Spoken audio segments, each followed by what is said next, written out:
A equipe da Band, a equipe do Super Útil foi às ruas e a gente tem algumas perguntas, algumas dúvidas que foram feitas para a nossa psicóloga Ieda Benedetti. Vamos ver qual é a primeira. Com quem devo fazer o tratamento e qual é o profissional que eu devo procurar? Primeiro, você deve procurar um profissional de confiança da área de psicologia ou de psiquiatria ou de neurologia para que o diagnóstico seja fechado, de preferência com a opinião de mais que um profissional. Existe uma lenda, isso é lenda, de que para dar diagnóstico de TDAH precisa ser submetido a uma bateria de teste. Essa bateria de teste custa de R$350, R$500 e tem muita gente ganhando bem em cima disso. E a escola fica querendo que tenha esse laudo, porque aí recebe o laudo, e a escola fica respaldada em cima de um laudo, e quem paga para fazer o laudo é a criança, e depois a criança é vítima do próprio laudo, porque ela fica lá estigmatizada, diagnosticada, carimbada como portadora de déficit de atenção e hiperatividade, ou então uma criança que realmente tem déficit de atenção e hiperatividade, ela ganha o status de criança especial. Isso é meio lenda, não é necessário, basta que o profissional conheça o assunto, o profissional da área de psicologia e de psiquiatria conheça o assunto e tenha um acompanhamento não só quantitativo, que é o que os testes dariam, mas um acompanhamento subjetivo. Há que se fazer uma análise da família, da escola, da estrutura da criança. E esses testes aí, que pretensamente são conclusivos e dão o diagnóstico de transtorno de déficit de atenção e hiperatividade, eles dão uma medida quantitativa. E quantidade não fala sobre teu filho, mãe, pai. Quantidade não diz nada sobre teu filho. Você que é pai, que é mãe, você sabe muito bem que é o que é subjetivo, que é a qualidade que vai falar o que é o seu filho. E o tratamento, Ieda, dura em média quanto tempo? Ou depende do grau de cada criança ou de cada pessoa? Se for efetivamente um déficit de atenção e hiperatividade, o tratamento vai durar pelo menos 2 anos. 2 anos? Agora, se nós estivermos lidando com uma expressão psíquica que se transforma, que é apropriada, que ela é apropriada como um diagnóstico de déficit de atenção e hiperatividade, então nós vamos lidar com o problema emocional. Tá? O problema emocional vai depender de uma boa psicoterapia, que vai durar de 8 meses até 6, 7 anos. Depende muito. Eu, por exemplo, peguei um caso de um rapaz, eu tenho autorização para falar sobre o caso, tá? Por escrito, eu tenho essa autorização que eu apresento o caso na minha tese. Esse menino ele foi diagnosticado como DCM, que era disfunção cerebral mínima. Depois, com o tempo, ele foi diagnosticado como DDA, que é distúrbio de déficit de atenção e hiperatividade. Isso porque ele chutou a professora, ele não prestava atenção e tal. Depois foi para um grupo de psicólogos aqui que mandaram ele para Rio Preto, porque diz que lá o médico de Rio Preto é melhor que os outros, então ele é que sabe dar o diagnóstico. Qual a idade da pessoa, Ieda? O menino, quando ele começou a ter esses problemas, ele tinha 8 anos. 8 anos. Hoje ele tem 19, tá? Aí foi para Rio Preto, tomou lá o remédio que o tal médico tinha que dar para ele e tal, e depois do DDA ele foi diagnosticado como TDAH, que era transtorno de déficit de atenção e hiperatividade. Foi essa sopa de letrinhas, que nada mais é do que a evolução, né, histórica do quadro.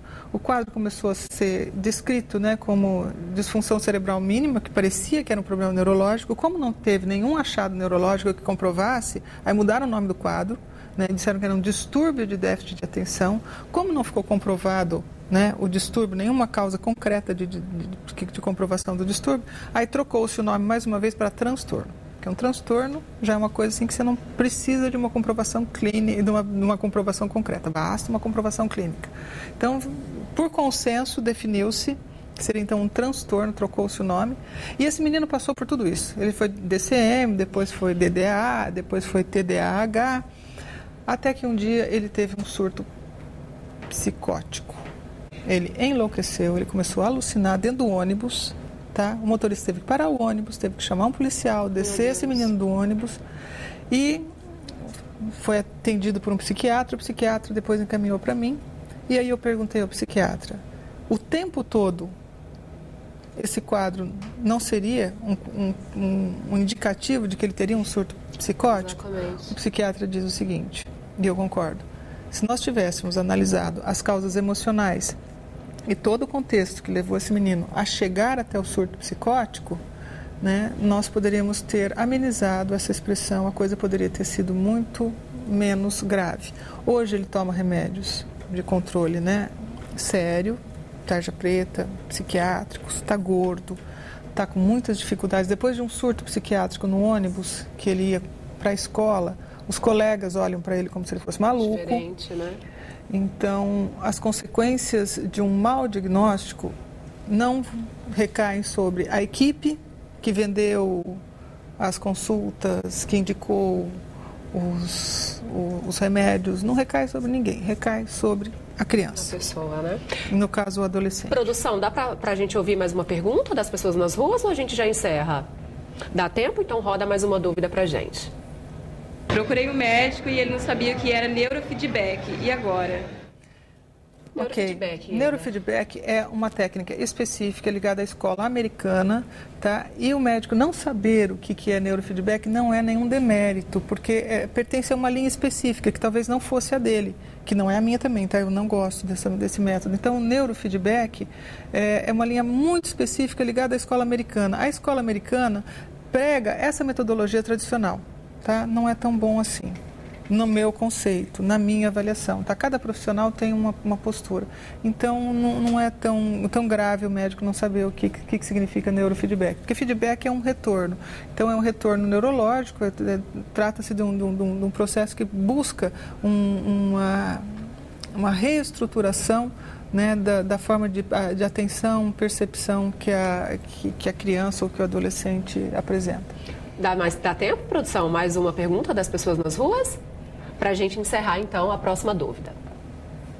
Meu filho tem TDAH. Devo procurar uma escola especial? Devemos, Ieda? Não. Não? Não. Déficit de atenção e hiperatividade, isso é uma coisa que a gente precisa fechar direito, esse diagnóstico. E se uma vez que ele tenha efetivamente déficit de atenção e hiperatividade, você não deve procurar uma escola especial. E sim, né, todas as políticas públicas no âmbito da educação visam uma integração da criança na escola normal. Quanto mais você tratar o seu filho como especial, pior vai ficar o quadro. Então, o melhor é que você procure integrar o seu filho à escola, se integrar à escola, levar a família para discutir o problema junto com os orientadores, com os professores, com o diretor da escola e tornar essa questão o menos gritante possível. Ela não tem que ser destaque, tá? TDAH, assim, é uma questão que está aparecendo, vamos tratar e vamos tender o máximo para a normalidade, não para torná-lo especial, segregado e estigmatizado. Ieda Benedetti, agradeço mais uma vez a participação. Infelizmente não dá mais tempo, mas para quem tiver alguma dúvida sobre déficit de atenção e hiperatividade, é só entrar em contato com a psicóloga Ieda Benedetti. Com certeza ela vai fazer questão de tirar todas as dúvidas, né, Ieda? Estou às ordens, gente. Obrigada, obrigado pessoal de casa, obrigada Gi, obrigado pessoal da Band. Até uma próxima. Parabéns mais uma vez. Obrigada.